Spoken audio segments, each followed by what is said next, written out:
Welcome to the Perspicacious Perspective. I've always wondered whether having racial preferences when dating is racist or not. That's what I'll be talking about in this episode.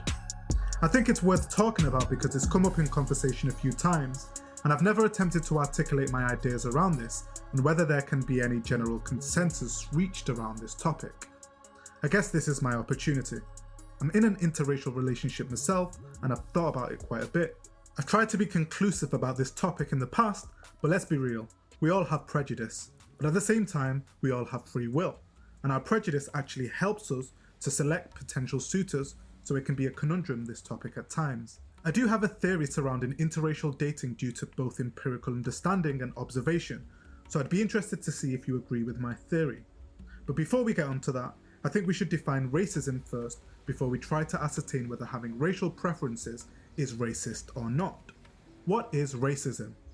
Racism is defined as prejudice, discrimination, or antagonism by an individual, community, or institution against a person or people on the basis of their membership of a particular racial or ethnic group, typically one that is a minority or marginalized. So the three words I want to focus on here are prejudice, discrimination, and antagonism. To be honest, I personally don't even believe that racism exists. Why? Well, just look at the definition. It's so vague that it's impossible to prove that someone is or has been racist. Prejudice is something we all have, even animals. Pre meaning before, and judice refers to a judgment. Don't we all make judgments based on the information we receive about people and things? If I see a lion walking down the street, do you think I'm going to wait around to see if it's a friendly lion? Of course not. I've made a judgment based on the information I have about lions. I'm no expert, but I don't need to be to know that a lion has a biological inclination to murder me red tooth and claw. In the same light, I could see a rabbit in the street, and my natural instinct would be to not flee since there's nothing predatorial about a rabbit. So let's move on to people. Even as a man, if I see a guy who is twice the size of me walking down the street, I will feel intimidated. How intimidated I feel will be based on my judgment. My judgment is there to protect me, even though in theory I know nothing about the guy.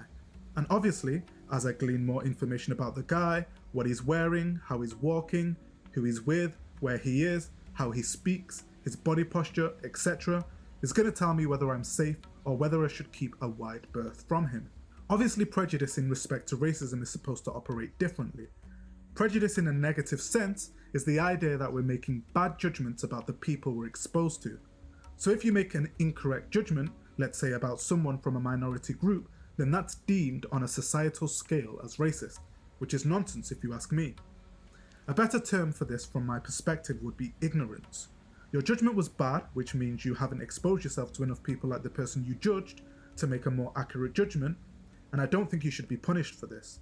You can't force people to expose themselves to people they're not familiar with. I say let the ramifications play out in the way that they inevitably will, whatever that means for that person.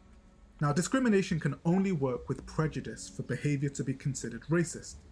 It's having a bad prejudgment and then acting on it by discriminating against someone based on the incorrect judgment you had of the person or people, which again can be difficult to prove.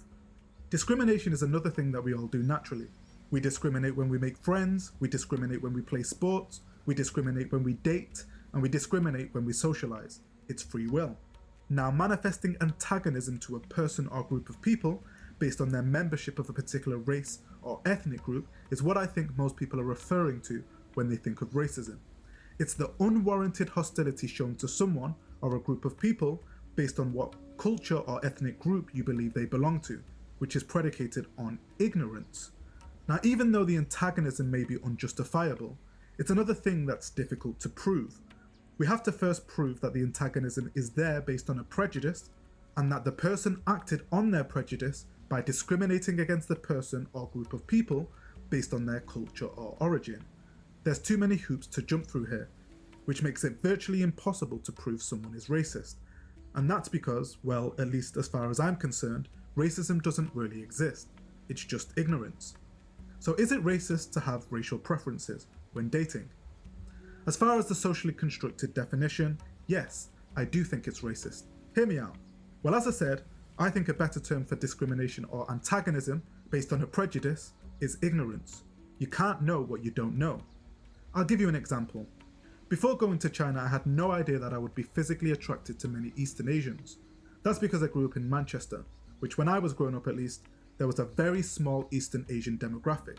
In the areas I went to school and hung about, I very rarely fraternized with any Eastern Asians. I had a somewhat negative stereotype of Eastern Asians, and they weren't deemed as cool in pop culture. If you asked me then whether I would ever date Asians, I would have said no way, since I had never met any Eastern Asians I was attracted to and I knew little about their culture. I was extremely ignorant about Eastern Asia at the time. However, when I went to China, which is the most populous region in the world, the probability that I would not meet an Asian that I was physically attracted to dwindled right the fuck away. I was all of a sudden exposed to millions of Chinese guys that I was attracted to physically on a daily basis. Let's take into consideration that I'm a relatively masculine man. That means I'm generally interested in guys based on physical attraction, as opposed to women who tend to like guys on more of an emotional level. That considerably changes things, by the way. I discussed the laws of hypergamy in another episode, and it comes to play when considering racial preferences surrounding dating. Remember, hypergamy is the concept that women are biologically programmed to date across and up when it comes to financial and power dynamics, due to the inherent need for women to seek men who can provide resources that can guarantee survival of her and her offspring. And this ties in neatly with my theory. Because of the way men like women stereotypically, you're less likely to see a man have racial preferences when it comes to dating, particularly if there's a short-lived sexual experience. If she's hot, there's very little that will stop a guy hooking up with her. Now, when it comes to actual dating, meaning not just a one-night stand, even men become more selective, and we discriminate. Just in the same way women discriminate due to financial prowess and power or influence, men also discriminate. But while you might feel bad for discriminating against the person due to their ethnicity, it's probably rarely the case. You're probably discriminating against the person based on their culture. If someone is from another ethnicity, there's a higher chance your culture is incompatible with theirs. So my theory is that we date meaningfully based on a shared philosophy. Before I met my Chinese partner, I dated another Chinese guy for 3 months while I was in China. I decided to break up with him. Why did I break up with him? I was physically attracted to him, which is why I even met him. But I was also even more physically attracted to other guys before I had met him. So why did I decide to pursue this guy? Well, he spoke English, and he spoke it pretty well. But due to my ignorance and my relatively little experience interacting with Eastern Asians, I was unaware that although he could learn to speak English well enough for me to consider dating him, our culture was completely incompatible. Anyone who's lived in China will know that the Eastern philosophy is completely different to the Western one. In the Western world, we believe in individualism and liberty. That means we generally place ourselves above others, and we're encouraged to find ourselves, even if it's at the expense of our families.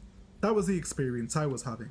I had unshackled myself from the chains of my family by travelling to discover who I was, by dating who I wanted, and living where I liked, and doing what the fuck I wanted. He was the opposite.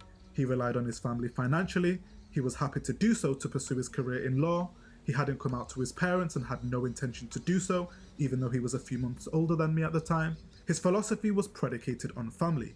He was willing to sacrifice who he truly was to honour his family. Obviously that was a huge problem for me, as I saw him as having his cake and eating it. He gets to enjoy the stability guaranteed by his family whilst also having a black boyfriend on the side. That was a deal breaker. And it wasn't a unique situation in China either. A lot of Chinese parents know their children are gay, especially the mothers, but there is an unwritten agreement that as long as you don't come out, they'll continue to subsidise your life in as much as necessary. I remember him telling me that he believed his mum found a dildo under his bed once, but when he went to find it, he noticed it had been moved. She knew he was gay. So how I ended up dating my current Chinese boyfriend was by asking him whether he had come out to his parents. When he said he had, I knew there was a good chance our philosophies were aligned, particularly because he was younger than me. His circumstances had forced him to come out to his parents, which meant that his philosophy was compatible with mine. Another instance in China was a close female friend of mine who claimed she was attracted to black men exclusively at the time. She, a white girl, had started dating this Nigerian guy. The relationship didn't work out, and I realised why. Their cultures and philosophies were incompatible. Now there's large diasporas of Nigerians around the world, so you'll meet all kinds. But this Nigerian, although he seemed relatively westernized, had a particularly Nigerian philosophy. That meant he had different expectations about the role a woman would play in a relationship, it meant he had some regressive views about unconventional relationships, and most importantly, a different vision for how he would perceive a functional family. So back to my theory. I believe that we date people based on the culture or philosophy we believe we share with that person. Most Western women like to date men who are receptive to them having their own career and freedom. They look for a partner who is willing to marry them, buy a home with them, and are more than willing to live far away from their parents.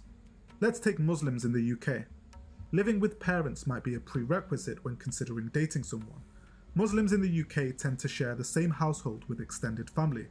That means, depending on the gender, a woman might be expected to live with their in-laws when they marry. Whilst we're talking about Muslims, there's another interesting observation I had made. When speaking to Muslim women and men, I was surprised to hear that a lot of second-generation Pakistanis and Bangladeshis were closed off to the idea of marrying a Muslim who was born and raised in Pakistan or Bangladesh. I thought, why? They're Muslims, like you, they worship the same God, eat the same food, follow the same rituals. But what I noticed was that the philosophy of a second-generation Pakistani or Bangladeshi is completely different to the philosophy of someone who was born and raised in Pakistan or Bangladesh. The second-generation Pakistanis and Bangladeshis have a philosophy that has acclimatized to Western philosophy, meaning there is an element of their culture in the West that might be deemed as more progressive, and that Muslims born in Muslim countries might have some archaic views about their roles in the relationship and family that may make them incompatible. So that's why I hypothesize that we date people based on shared philosophy rather than race. And when someone says they have a racial preference, what they want to say is that they have a cultural preference which is based on philosophy. It's not as simple as saying all Muslims date other Muslims, because it's not true. They discriminate amongst one another equally. So what about when women say they have a racial preference when dating? If a woman who is part of the majority ethnicity of that society believes she has a racial preference when dating, and the race she claims to prefer is also part of the majority race, she is probably just looking for someone who shares the same culture and philosophy as herself. The closer she is to her family, particularly her parents and grandparents, the more likely I think she is to want to bring home someone who communes authentically with the culture and philosophy she was raised with. That will make it easier to plan marriage, have a baby, buy a house, and still have her family heavily involved in the relationship. The same could be said about a man. If a woman isn't that close with her family, or doesn't necessarily care about what her parents think about who she's dating, and she claims she has a racial preference that is not part of the predominant race in that country, that's where I think things get interesting.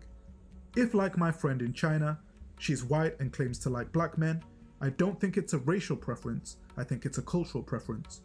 Any white girl who claims to like black men probably just likes hypermasculine men.